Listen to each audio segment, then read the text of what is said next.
Hello everyone. आज हम topic करेंगे magnetic field at a point on the axis of a circular coil carrying current. मैं यहाँ पर सर्कुलर कॉइल के लिए अपनी एक बैंगल को यूज कर रही हूँ क्योंकि मेरे पास और कोई रिंग नहीं मिली है और सर्कुलर कॉइल इस तरह से भी नहीं मिली मुझे। तो ये देखो, ये जो बैंगल है मेरी, ये सर्कुलर कॉइल हो गई, कंसीडर कर लिया। अब इस कॉइल के अंदर हमारे पास जो करंट है वो इस तरह से फ्लो हो रहा है और ये इस तरह का करंट कैसा होता है आपके पास, एंटी क्लॉकवाइज डायरेक्शन, मींस यहां से ऐसे जाकर ऐसे आएगा। ओके, तो यहां पर हमें निकालना है बायोट-सैवर्ट्स लॉ यूज करके मैग्नेटिक फील्ड फाइंड आउट करनी है। तो बायोट-सैवर्ट्स लॉ आपको पता है कि स्मॉल करंट एलिमेंट के लिए यूज होता है। तो इसके यहां पर हमने छोटा सा करंट एलिमेंट ले लिया। अब इस छोटे से करंट एलिमेंट के लिए हमें क्या चाहिए, डायरेक्शन चाहिए मैग्नेटिक फील्ड की। तो जो ये हमारे पास स्मॉल एलिमेंट है तो इसमें करंट हमारे पास इस तरह से जा रहा है, तो हम क्या रखेंगे, करंट का मैग्नेटिक फील्ड की डायरेक्शन को हम किससे मेजर करते हैं, राइट हैंड पाल्म रूल से। थंब को रखेंगे करंट की डायरेक्शन में इस तरह से और ये फिंगर्स हमें इस तरह से, ये देखो इस तरह से, ये क्या होंगे हमारे पास ऐसे परपेंडिकुलर, किसकी डायरेक्शन देगा हमें, मैग्नेटिक फील्ड के। यहाँ स्मॉल करंट एलिमेंट से हमने इस तरह, ये क्या होगी मेरे पास, मैग्नेटिक फील्ड की डायरेक्शन। सेम इस स्मॉल एलिमेंट डी पॉइंट के लिए भी यूज किया हमने। तो ये हमारे पास नीचे की तरफ करंट ऐसे आ रहा है इस तरह से, तो ऐसे आ जाएगी हमारे पास बाहर की तरफ। ओके, ये हो गई हमारे पास सेकंड इस करंट एलिमेंट के लिए, राइट। अब ये देखो, जब ये परपेंडिकुलर हो गई हमारे पास, यहाँ पर हमने इस तरह से, ये लाइन इस तरह से आई हुई है और ये हमारे पास इस तरह से परपेंडिकुलर है। ओके, अब जब ये लाइन परपेंडिकुलर है, इसमें हमने इस तरह से इस लाइन को परपेंडिकुलर ड्रॉ किया।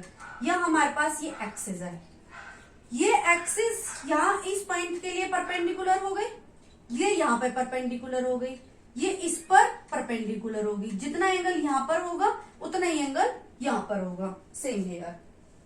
ओके, उसके बाद ऐसे ही हमारे पास नीचे की तरफ होगा और फिर हमारे पास, आपको पता है जो मैग्नेटिक फील्ड होती है वो आपके पास क्या होती है, वेक्टर क्वांटिटी होती है। जब वो हमारे पास वेक्टर क्वांटिटी है तो उसके कंपोनेंट्स को हम क्या करेंगे, रिजॉल्व करेंगे। जब हम कंपोनेंट्स को रिजॉल्व करेंगे, और आपको पता है कंपोनेंट्स आपके किस फॉर्म में रिजॉल्व होते हैं, साइन कंपोनेंट और कॉस कंपोनेंट। तो जो डीबी है हमारे पास, रिजॉल्व करो इसको, जब ये एंगल हमारे पास फाई है तो इधर साइड क्या होगा आपका, डीबी कॉस फाई, और इधर क्या होगा आपके पास, डीबी डैश साइन फाई। ये कब है, जब इस करंट एलिमेंट से हम इस पी पॉइंट पर मैग्नेटिक फील्ड फाइंड आउट करनी है। ऐसे ही इधर साइड है, ये हमारे पास डीबी डैश है, तो ये वाला कंपोनेंट क्या हो जाएगा इसका, डीबी डैश कॉस फाई, और इधर साइड वाला कंपोनेंट क्या हो जाएगा, DB dash sine phi, DB dash sine phi.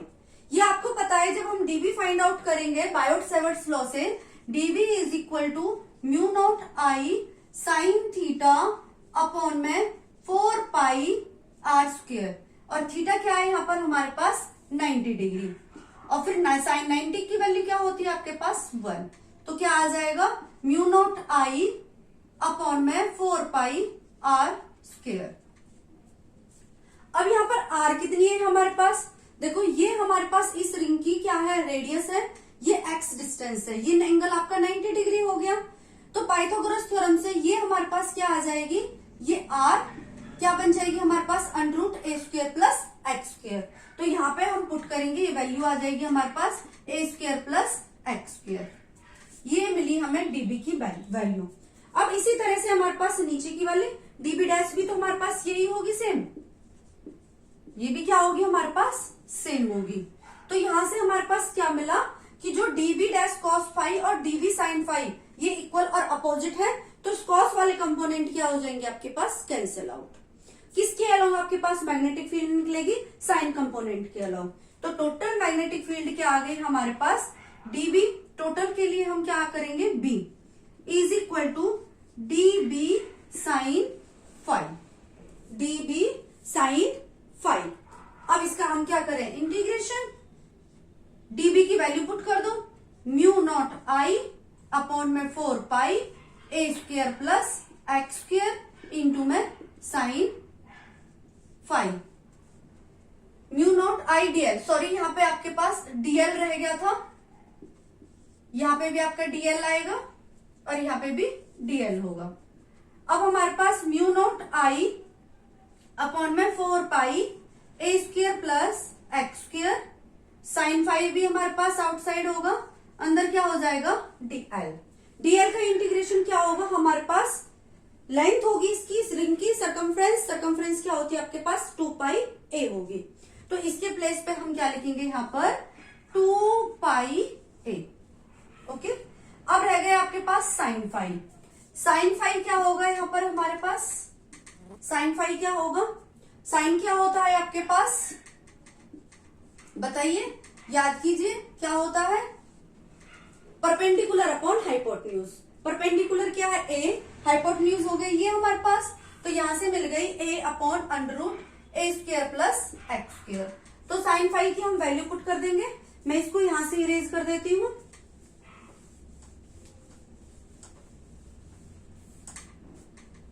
b is equal to mu naught I upon में 4 pi a square plus x square, sine phi की वैल्यू a अपॉन में under root a square plus x square, और under root power कितनी हो गई 1/2 और इसकी power कितनी है 1, तो टोटल पावर कितनी हो जाएगी यहाँ पर हमारे पास हो जाएगी ए स्क्वायर प्लस एक्स स्क्वायर की पावर 3/2।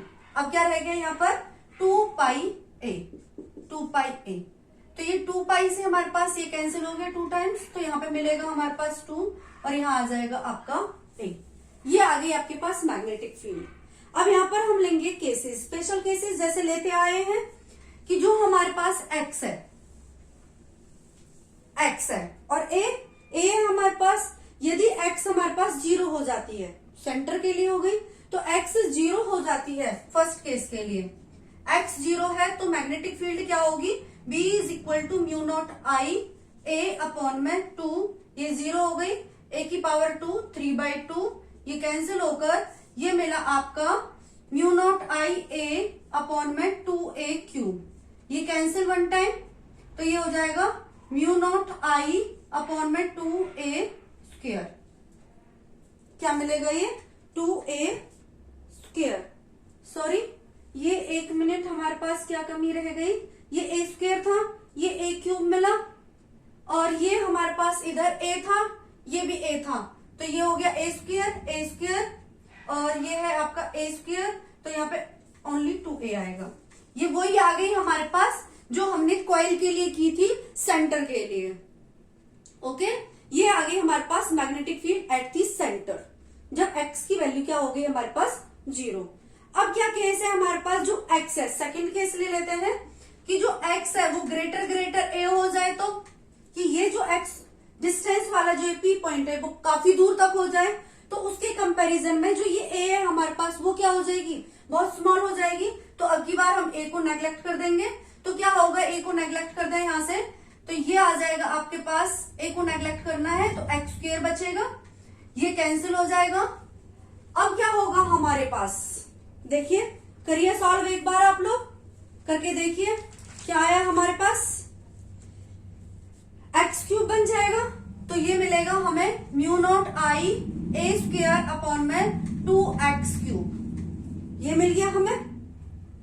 ओके, अब इसमें हम आगे करेंगे इसको फॉर्मूला बनाने के लिए, देखो ध्यान से, ये आगे भी यूज होगा आपका। अब यहां पर देखो, अब आप ये सोच रहे होंगे जब ए को नेग्लेक्ट किया तो इस वाले ए को नेग्लेक्ट क्यों नहीं किया, देखिए मैं इस इक्वेशन के अंदर क्या करती हूं, देखिए इसमें मैं पाई से मल्टीप्लाई करूं और पाई से डिवाइड करूं, कोई प्रॉब्लम है नहीं है। और यदि हमारे पास ये कॉइल नंबर ऑफ टर्न्स की है तो n से भी मल्टीप्लाई कर सकते हैं हम, नंबर ऑफ टर्न्स के लिए n से मल्टीप्लाई किया। अब ये देखो हमारे पास ये बन गया पाई ए स्क्वायर, एरिया क्या होता है आपका पाई ए स्क्वायर, एरिया क्या होता है आपका पाई ए स्क्वायर, ये आ गया आपके पास म्यू नॉट आई, ये बन गया हमारे पास इसके प्लेस पे a और n अपॉन में 2 पाई x क्यूब, ठीक है। अब ये देखो हमारे पास एक डाइपोल मोमेंट का फॉर्मूला होता है सर्कुलर रिंग के अंदर जब करंट पास होता है, तो m is equal to n I a, ये फॉर्मूला होता है। डाइपोल मोमेंट हम आगे चैप्टर में पढ़ेंगे, अभी आप इतना रखो कि जो m होता है वो एन आई ए के इक्वल होता है। तो इस प्लेस पर हमारे पास क्या आ जाएगा, m mu naught m upon में 2 pi x cube, 2 pi x cube. Okay, I hope आपको समझ आ गया होगा। ओके, अब इसमें आपके पास ये टॉपिक था सर्कुलर रिंग के लिए एक्सिस पे निकालने के लिए। आई होप आपको समझ आ गया होगा।